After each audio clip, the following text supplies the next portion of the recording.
War in ancient Greece was more than clashing shields. It was a living system of ideas, rituals, and clever choices under pressure. From crowded phalanxes to knife-edge naval maneuvers, strategy decided which city thrived and which vanquished neighbor bowed. Picture the Greek world as a patchwork of independent polis: Athens, Sparta, Thebes, Corinth, each guarding its pride, allies, and trade routes with fierce determination. Battles were seasonal, tied to harvests and festivals, and fought by citizens who trained part-time, yet their discipline could reshape history. Let's start with the hoplite, the armored citizen who stood shoulder to shoulder in the phalanx, a human wall bristling with spear points. His round shield, the aspes, was the key. Heavy, broad, and designed to cover the bearer's left side and the right side of his neighbor, locking men into a moving machine. When that wall advanced, momentum and morale mattered as much as muscle. Victory often came when one line lost nerve and turned, exposing backs to pursuit. At Marathon, Athenian hoplites sprinted the last stretch to close before arrows could bite, collapsing the Persian wings and rolling up the center, a reminder that speed is also a weapon. Thermopylae shows the opposite idea. Make geography your ally. A narrow gate forced a sprawling army into a thin file, letting fewer defenders hold longer and wound an enemy's timetable. And then there's the sea.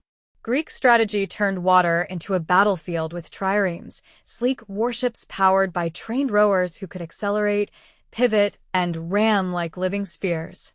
Naval tactics prized geometry. The periplus, curling around an enemy's flank, and the diplus, piercing gaps to strike from behind before the foe could wheel. None of that works without people. Athenian rowers drilled to breathe and pull as one. Crew coordination turned wood and bronze into a thinking weapon. Back on land, not every fighter carried heavy bronze.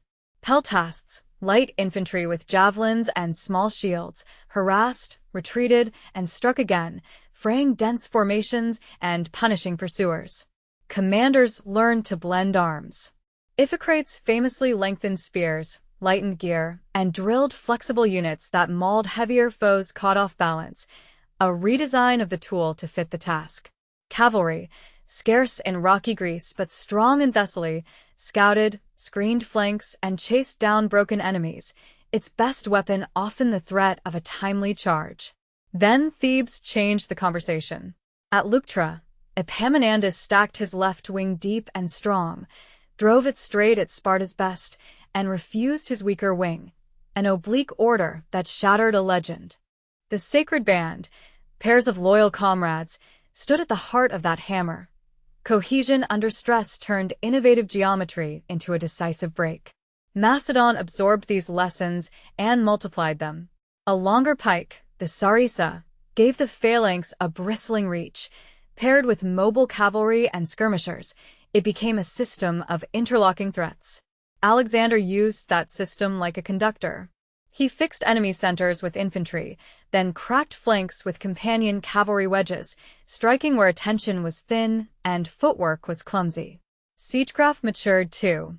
Earthworks, rams, towers, and later, torsion engines methodically gnawed at walls. Patience and logistics were often fiercer than any spear. Logistics is the quiet king of strategy. Grains, forage, pay, and water decide when an army marches, fights, or turns for home. A brilliant plan starves if the carts do not roll. Let's slow down and unpack the hoplite system. A citizen's gear, helmet, cuirass, greaves, shield, spear, was expensive, signaling status and shared obligation. Your place in the line was a promise to neighbors. The formation's strength came from trust. If you held, your city held. If you drifted right to hide behind a neighbor's shield, your line thinned on the left, a small human tendency that commanders had to anticipate with training and positioning. Command and control was a craft of short signals, flute beats, trumpet calls, standard bearers' motions, and shouted instructions carried along the ranks. Simplicity beat cleverness once the crash began. Terrain selection was strategic communication. A general who chose ground that narrowed, firmed, or sloped in his favor was already halfway to the outcome. Phalanx combat wasn't an endless shove. It was a startle of missiles, a controlled walk, a sudden sprint, the impact, then a terrible minute of tests. Who kept formation, who angled spears, who stepped onto fallen shields without tripping. Once a gap opened, captains tried to pour a file through it, turning a slice into a rip that rolled the enemy line like a loosened seam. Many battles hinged on the wings. If one side's right broke the opponent's left, pursuit would follow. But the cost was exposing your center to a counterstroke, timing reserves and pivoting files separated tidy victories from mutual ruin. Weather mattered too. Heat drained heavy infantry, rain turned slopes slick, wind shifted arrow arcs. Nature was a silent ally or saboteur. Consider Plataea. The Greeks, scattered by thirst and night maneuvers, regrouped at dawn, then advanced in layered fronts, proof that resilience under chaos can still yield a clean bring-down when discipline reasserts itself. Greek strategy, at its best, assumed friction. Leaders planned not for perfection, but for the least bad path once plans met dust and panic. If hoplites were the hammer, light troops were the fingers. Archers and slingers punished unshielded gaps, screened movements, and baited charges. A general who ignored them bled by inches before contact. The smartest commanders hid complexity behind simple orders. Hold, refuse, strike left, follow reserve, turning many moving parts into one coherent gesture. On the sea, Themistocles lured Persia into the narrow waters between Salamis and the mainland, choking their numbers and exposing elite crews to rams at lethal angles. Naval synergy mattered. Helmsman, rowing master, bow lookout, and marines worked as a unit. If any link lagged, oars fouled, timing slipped, a brilliant approach dissolved into splintered wood. Ram attacks sought the sweet spot, not dead center against an intact hull, but under oars or just abaft the beam, where leverage could break frames and let the sea pry the ship apart. Boarding remained brutal, but savvy captains treated boarding as a sequel to good geometry, not a plan A. Behind every tactic stood culture. Sparta drilled endurance and silence. Athens practiced speech, argument, and mass coordination. Thebes cultivated tactical imagination. Macedon formalized combined arms. Each city's strengths echoed in its battlefield choices. Ritual framed risk, sacrifices before battle, oaths after victory, trophies raised on the field, strategy nested inside meaning, making courage reproducible for ordinary people. Campaigns lived or died on supply lines. Coastal marches hugged ships that ferried grain. Inland advances followed rivers and foraging belts. Allies were walking warehouses in exchange for future favors.